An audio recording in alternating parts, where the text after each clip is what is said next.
Jessica Soho, broadcaster.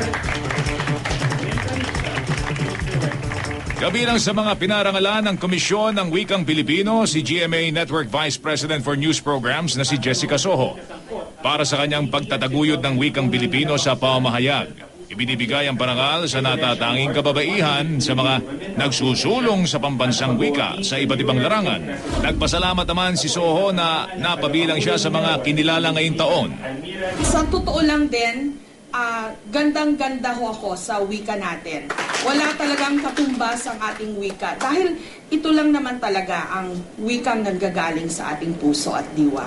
Kasabay po nito ng malugod na pagpapasalamat ko ngayong hapon sa parangal po na ibinigay nyo sa akin at sa amin pong mga natatanging mga kababaihan. Pinarangalan naman sa Gawad Sagisag, Quezon ang 4 na babae para sa kanilang natatanging ambag sa wikang Filipino gaya ng paglilimbag ng mga libro.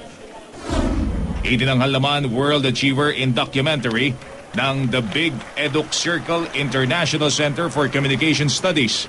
Si Soho at GMA Senior News Producers na sina Sandra Aguinaldo at Maki Pulido. Inilala rin si Soho bilang Most Outstanding Filipino Documentarian of All Time.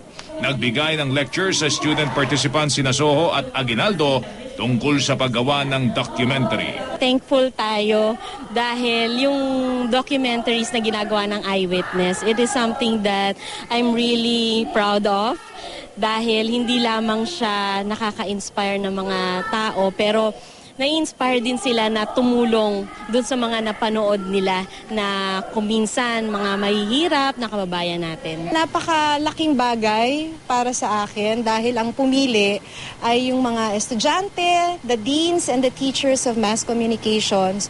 Kaya napakalaking bagay niya dahil parang binigyan ka ng parangal ng mga kasama mo sa industriya. At sa lahat ng mga estudyante na nagbigay sa atin ng mga parangal na ito, alam mo rin yung mga estudyante, napaka-importanting viewers natin yan kasi sila ang magmamana ng ating bansa at importante na at their young age maging mulat sila sa mga issues sa ating lipunan na ipinapalabas natin.